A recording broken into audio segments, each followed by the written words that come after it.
Vamos falar dessas sete leis, então, do Kybalion. Como que a gente poderia começar isso, para o pessoal entender? Basicamente, as 7 leis, elas começam pelo mentalismo. Tá. Mentalismo é uma lei que se diz que abrange todas as outras, que ela diz que o universo é mental. Tá? O universo, tudo que existe, partiu da mente para o mundo concreto, tanto da mente divina quanto da mente humana. Então, se você imagina, por exemplo, uma mesa como essa, o marceneiro tem que ter primeiro pensado nela, para depois construí-la. As coisas não saem do nada. Primeiro tem que ter sido pensada para depois existir num plano concreto. Isso que o universo manifestado também é todo assim. Ele primeiro existe na mente divina, para depois existir na manifestação. Tá? Então, quando você quer que o teu futuro seja diferente do que é agora, você quer transformar a sua vida, você precisaria pensar primeiro em mudar as suas concepções mentais, os seus pensamentos. Porque germina hoje o que você viverá amanhã. Se eu penso coisas boas, vou ter coisas boas. Se eu penso Exato. coisas ruins... É como diz a tradição cristã, né? A semeadura é livre, porém a colheita é obrigatória. Exato. E a semeadura é sempre no plano mental. Esse é o princípio do mentalismo. Vai falar a respeito de como nós lidamos com as nossas ideias, com os nossos pensamentos, com responsabilidade. Segunda? A segunda é o princípio da correspondência, que diz que o que é acima há abaixo, o que é abaixo há acima. Ou seja, se você considera um sistema solar e considera um átomo, você percebe que a semelhança é muito grande, né? É do macro com o micro. O né? macro com o micro. Verdade. Ou seja, em várias escalas você tem coisas muito semelhantes. Dentro de nós, por exemplo, a gente tem um mundo físico. Mas isso na época eles não tinham essa noção. Como que eles já tinham esse conhecimento se não tinha microscópio, né? Não tinha como ver a vida micro, né? Pois é, eles tinham essa concepção provavelmente por uma sabedoria recebida de outras vias, que não é bem a que a gente entende hoje no nosso mundo tão high-tech, né? Total. Eles tinham essa sabedoria de que o universo era todo interligado e que se repetia em padrões do macro para o micro.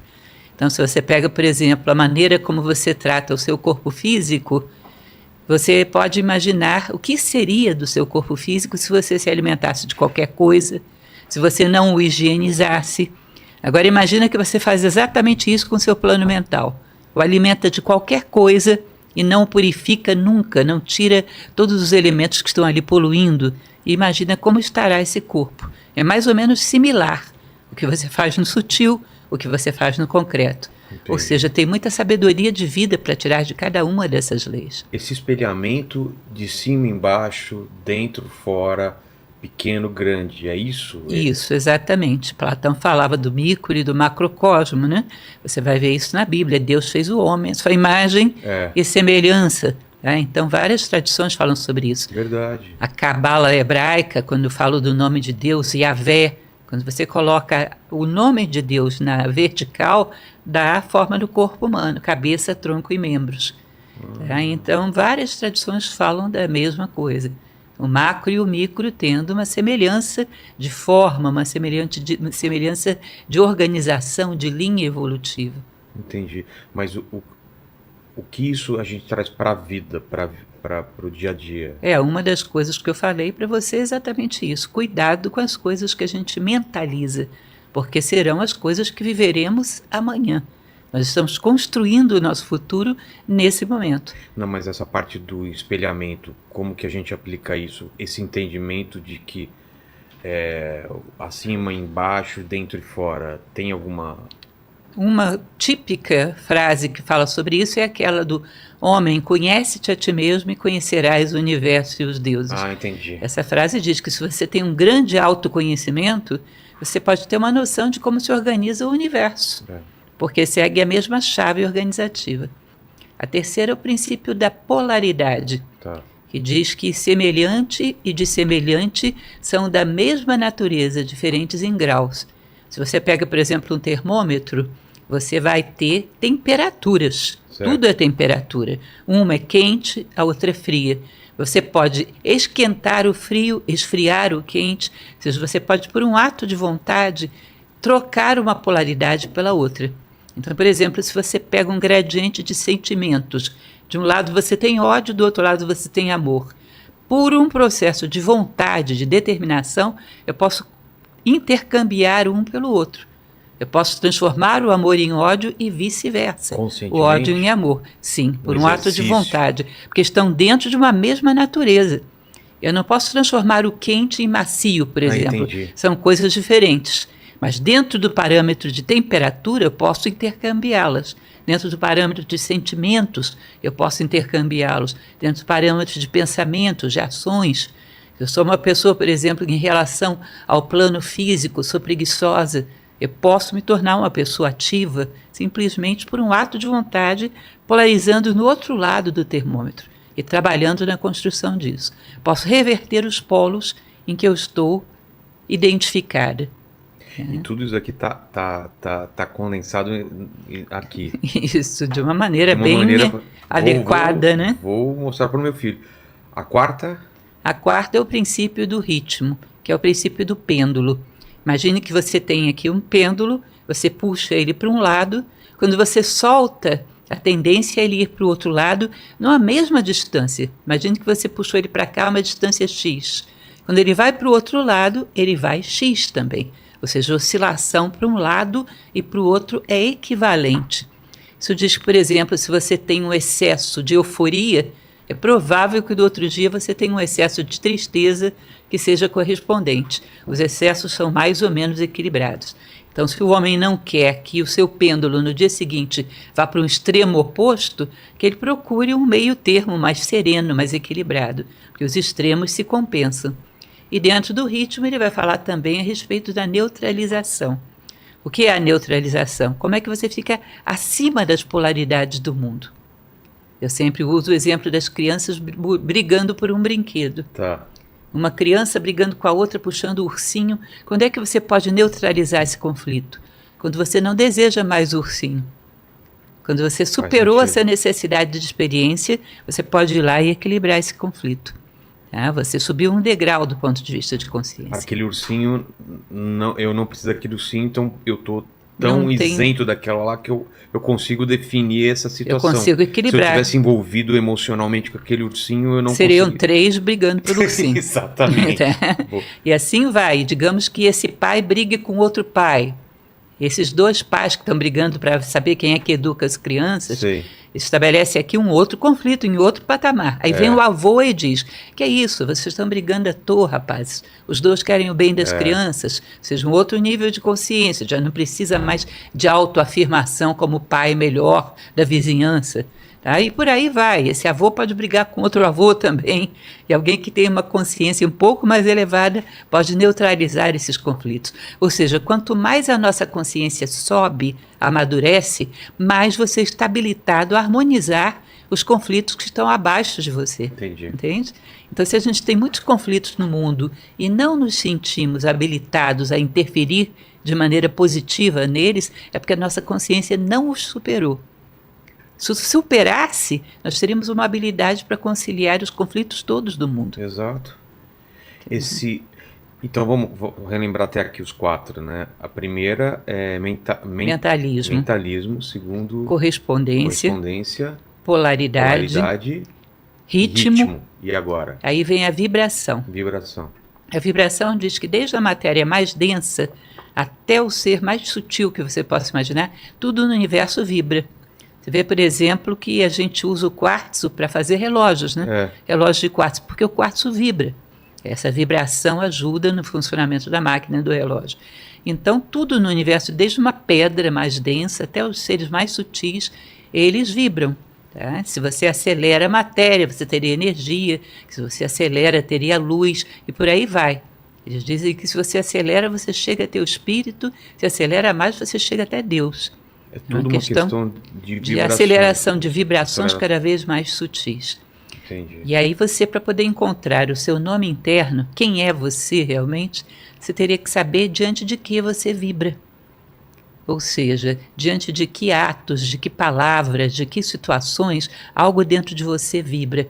Você se sente assim, como se a tua consciência estivesse numa espécie de êxtase, estivesse no seu melhor.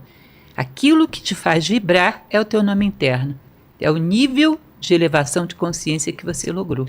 O nome interno é o meu eu mais profundo? Isso, o nível de consciência que você conquistou até agora. Tá? Por exemplo, o meu nome é o meu nível agora, não o que eu posso ser. Isso, o teu nível agora.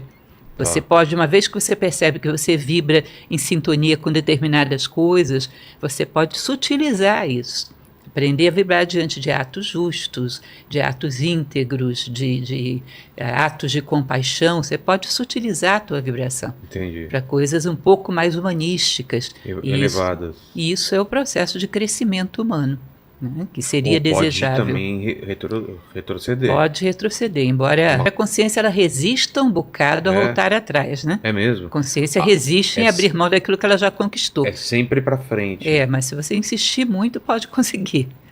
Pode conseguir retroceder. Mas a ideia é que a gente fosse cada vez mais sutilizando as nossas vibrações, cada vez mais coisas humanísticas, coisas mais nobres, levadas a pensamentos, sentimentos verdadeiramente humanos. Isso seria a evolução humana, o crescimento humano. Tá? Então, tudo no universo, segundo o princípio da vibração, está vibrando em diferentes escalas. E à medida que você vai sutilizando essa vibração, vai crescendo, vai ocupando o seu lugar dentro do universo. Mas você está falando em relação a uma vida humana. Em relação à história da humanidade, a ideia também que... É a mesma até para seres não humanos. Até para seres não humanos é a mesma. Ou seja, no plano mineral, eles dizem que dependendo da vibração... Lógico que eles não estão falando na mesma chave que a gente chama de vibração hoje, né? Estão falando Isso. de outra... Não podemos comparar com uma noção científica de vibração, mas eles falam realmente de uma identidade de consciência.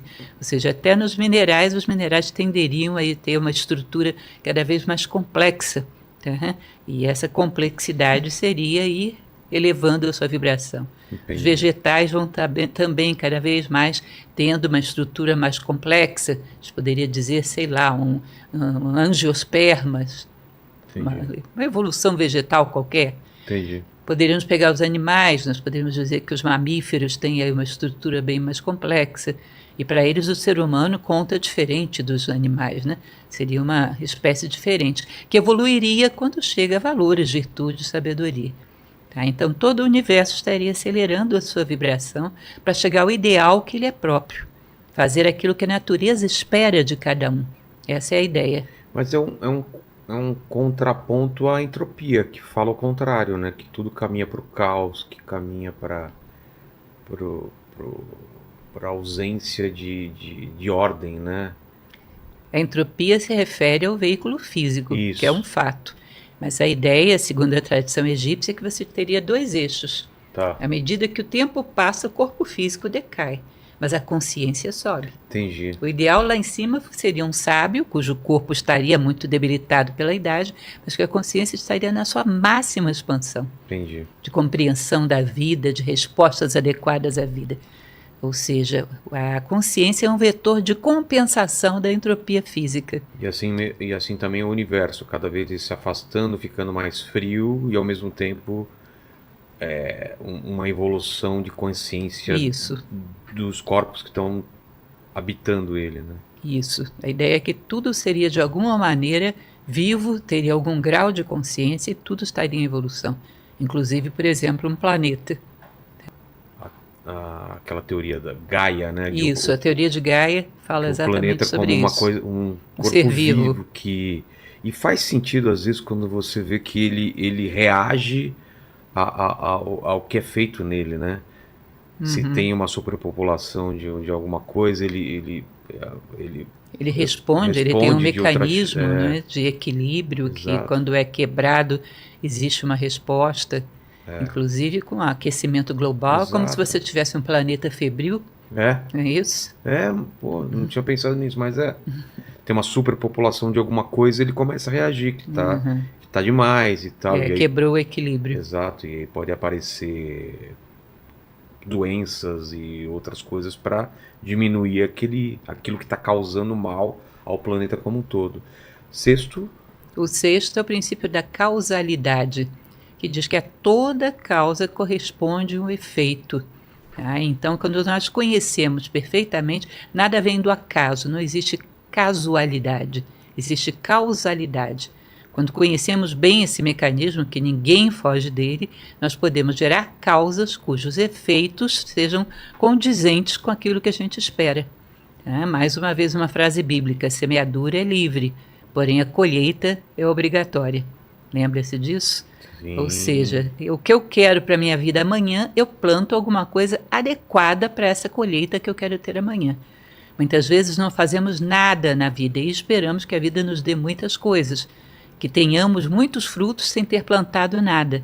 Ou seja, a gente espera que saiam coelhos de dentro de cartolas, sem que você tenha colocado o coelho lá dentro antes. Parece que é o mal da nova geração, né? Isso. De que essa ideia de que o mundo te deve alguma coisa, mas você não deve nada ao mundo. Você só quer as coisas e não quer dar de volta ou dar alguma coisa antes. Com certeza. Muitas vezes isso cria um desnível, né, de expectativa e o lance da causa e efeito, né? Com certeza. É uma frustração tremenda, porque esperam que o mundo vai servi-los de bandeja, como os pais fizeram, e isso não acontece. Isso gera um nível de frustração e desequilíbrio, muitas vezes, que é um dos problemas graves que temos na juventude atual. A frustração, ela pode ser controlada na medida que a gente não espere muitas coisas. Concorda? Se a gente não espera muita coisa, a gente não vai se frustrar. Mas pode levar também a um pensamento muito negativo ou niilista, talvez, das coisas. Tipo, se eu não quiser que aquilo dê certo muito e não der, eu não vou me decepcionar. Qual é esse perigo de a gente não ficar muito pensando nos efeitos bons para não se decepcionar e ao mesmo tempo isso levar a gente a uma não ação ou aceitar as coisas ruins que acontecem com a gente e não tentar lutar? Não sei se eu fui claro. Sim, foi claro. Esse excesso de expectativa, você sabe que é o grande gatilho da ansiedade. Exato. É um elemento que nós deveríamos procurar fazer, como dizia Carl Jung, corpo e mente juntos, aqui e agora. Que eu tire todas as compensações que eu quero do momento presente. Que eu esteja feliz, esteja equilibrada aqui. Que eu dê o meu melhor a cada passo. O que virá depois, a gente vê depois. Mas agora, aqui eu estou realizada com aquilo que eu faço. Minha cabeça está aqui, concentrada no que eu estou fazendo, no caso da gente, nessa conversa. Sim. E o que eu estou fazendo aqui vai ecoar no meu futuro e tudo vai ser bom. Se eu estiver aqui pensando no que eu vou fazer daqui 2 horas, eu não faço isso bem e vai dar errado também daqui 2 horas. Com certeza. Você quer um futuro ideal, você tem que ter presentes ideais para te levar até lá. Perfeito. Presentes vazios não te levam a lugar nenhum.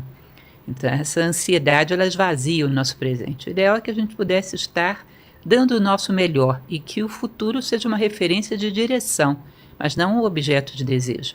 Eu tenho que ter o meu ideal para saber para onde eu estou indo, para ver se eu não me perdi, mas não para ficar ansiando estar lá. Eu tenho que estar aqui, corpo e mente juntos, dando o meu melhor a cada momento. Os hindus chamam isso de retação. Retação? Retação. O que é? É a ação desapegada. Então você está presente, está vivendo o momento presente, mas você não gera expectativa a partir daquela ação. Você não tem um desejo a partir daquela ação. Então é viver de forma consciente o momento presente sem esperar um retorno a partir da sua ação. Isso seria uma forma de libertação, né? Porque aí você age de forma livre, você não está esperando nada em troca. Né? Sim, e para mim, eu tenho aplicado isso. Claro, a gente não consegue fazer isso sempre, mas você está presente brincando com seu filho, ou num almoço, ou em alguma coisa, muda realmente a vida, né? Porque você deixa de só ficar pensando no depois, e aí quando você chega no depois, você fala, putz, eu não aproveitei o antes, cara, o que eu tô fazendo com a minha vida, né? Sempre você tá se remoendo porque não fez alguma coisa no passado, ou tá pensando no futuro e você esquece do agora, né? Essa é a grande armadilha. Os estoicos falam das coisas que dependem de nós e as que não dependem, né? Que a gente deveria concentrar todos os nossos esforços nas coisas que dependem de nós e ao mesmo tempo não se preocupar com as que não dependem. Então o que não depende da gente, né? Posso fazer alguma coisa em relação a isso? Não, então... Não. Ah, se vão me criticar, o que vão pensar de mim, ou se eu vou morrer amanhã ou não, esse tipo de coisa não depende de mim, né? Então não deveria ser objeto da minha preocupação. Exato. Sobre causa e efeito, a gente falou dessa expectativa, né, do efeito desejado, mas principalmente coaches, eles ficam muito falando nesse poder que a gente tem de mudar os efeitos, né, das ações que a gente faz. O quanto a gente tem esse controle realmente de mudar o efeito das coisas? Olha, particularmente se você pega a tradição hindu, que fala da lei do karma, que é muito parecida com o princípio da causalidade, né? Que é a Causa lei e do karma? efeito. A lei do karma diz que toda ação que nos desvia do caminho da lei, ela vai gerar uma reação dolorosa para te trazer de volta. Então, karma é ação e reação. Toda vez que eu desvio desse caminho reto da lei, que é o Dharma, A vida te bate de volta. vai te empurrar de volta e isso será doloroso. Na mesma, para eles, na mesma vida ou em outras vidas pode Pode acontecer? acontecer na mesma vida, que é o karma pessoal, Sei. ou em várias vidas, que é o karma individual, ou com um grupo também, que é o karma coletivo. Ah, é? Isso. Um grupo está fazendo alguma coisa errada, acontece para aquele grupo. Compensa no mesmo grupo. Nossa, o Brasil deve ter feito alguma coisa muito braba que o karma que a gente tem aqui, ô Lenis. Pesado, né? Então, causalidade é isso, tá. E o Isso. último? E o último é o princípio do gênero. O gênero não tem a ver só com masculino e feminino. Gênero são polaridades que se complementam para gerar um fruto, como se fosse tese, antítese e síntese. E Yang. Então você pode dizer yin e yang, você pode falar de prótons e elétrons, você pode Tá. falar de polaridades que se combinam para gerar um efeito maior. No caso, quando se projeta sobre corpos orgânicos, vai gerar masculino e feminino, sem sombra de dúvida. Aí diz que a partir daí você gera elementos novos. Tudo no universo que se cria, cria-se através dessa harmonia por oposição. Matéria e antimatéria. É, basicamente isso. Se harmonizam e geram um efeito diferente dos dois, alguma coisa maior. E existe o gênero mental dentro do princípio do gênero, que eu gosto muito Qual que é? dessa subdivisão que eles falam. Eles dizem o seguinte, que dentro da nossa mente, todos nós, independente de sexo, existe uma mente que é masculina e uma mente que é feminina. É como se a mente masculina captasse uma ideia e jogasse aqui. E a mente feminina pega essa ideia e vai germinar, vai dar um útero, né, dar corpo para aquilo, desenvolver e dar vida. Tá? Então, uma ideia inoculada, e essa ideia é criada, incubada, desenvolvida e um dia vai chegar a se tornar um fato na sua vida. Agora, muitas vezes acontece dessa ideia que é inoculada não ser nossa. Você ter recebido de terceiros, ter recebido, sei lá, de um veículo de comunicação, ter recebido de alguém que você ouviu falando na rua. É como se eu dissesse para você, olha, eu desconfio que o Paquito não gosta de você. Tá. Aí você fica com aquela ideia, eu vou me embora, É suma. uma ideia implantada. Eu joguei a ideia Tá. e vou me embora. Mas você pega e começa a desenvolver isso. E hoje ele não me cumprimentou.